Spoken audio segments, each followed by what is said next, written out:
अस्सलाम वालेकुम वरहमतुल्लाहि वबरकातुहू। आप सब खैरियत से होंगे।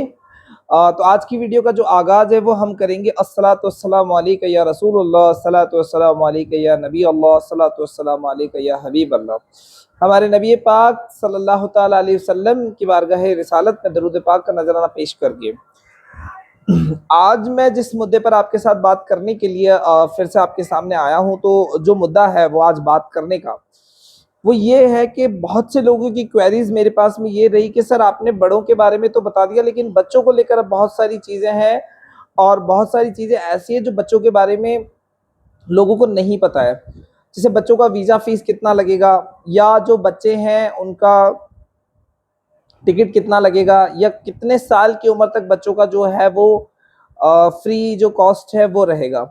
तो मैं आपको बताना चाहूँगा सबसे पहले कि जो बच्चे हैं, अगर आपका बच्चा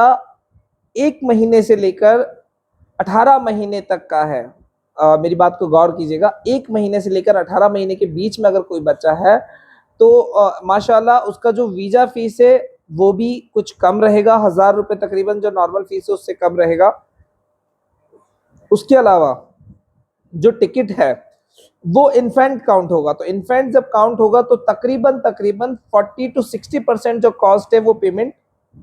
कुछ एयरलाइंस जो है वो 40% तक रिड्यूस कर देगी पेमेंट, और कुछ एयरलाइंस जो है वो 60% तक रिड्यूस कर देगी। तो तकरीबन मान लीजिए अगर आपके जो बच्चे का जो खर्च है, अगर बच्चा 18 महीने तक का है, 1 महीने से लेकर अगर 18 महीने तक का है, तो बच्चे का जो खर्च है वो मानकर चलिए आप सीधे सीधे तौर पर 35 से 40 हज़ार के बीच में आएगा, जिसमें फ्लाइट और वीज़ा दोनों शामिल हो जाएंगे। लेकिन यही बच्चा अगर बड़ा है तो उसकी वीज़ा कॉस्ट पूरी अडल्ट के बराबर लगेगी, और फ्लाइट की जो फीस है वो भी पूरी अडल्ट के बराबर लगेगी, तो उसमें कुछ भी गुंजाइश नहीं होगी। हाँ, अगर आप होटल में बेड नहीं लेते हैं, या बच्चा फूड नहीं लेता है, फूड कंज्यूम नहीं करता है,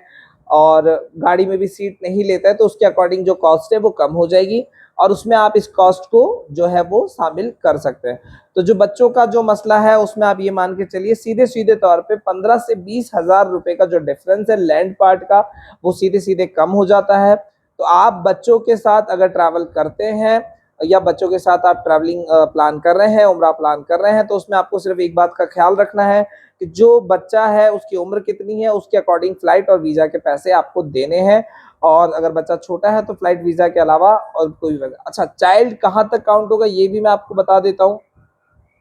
कुछ फ्लाइट एजेंसियां जो है वो चाइल्ड को 8 साल तक काउंट करती है, कुछ जो है वो 12 साल तक काउंट करती है। तो टिकट बनाने से पहले आप इस चीज को अच्छे से देख लें कि कौन सी फ्लाइट से आप जा रहे हैं, या कौन सी फ्लाइट एजेंसी से आप फ्लाइट की टिकट्स बनवा रहे हैं, तो वहां पर चाइल्ड का जो क्राइटेरिया है वो कहाँ तक का है। तो इंशाअल्लाह अज़्ज़ वजल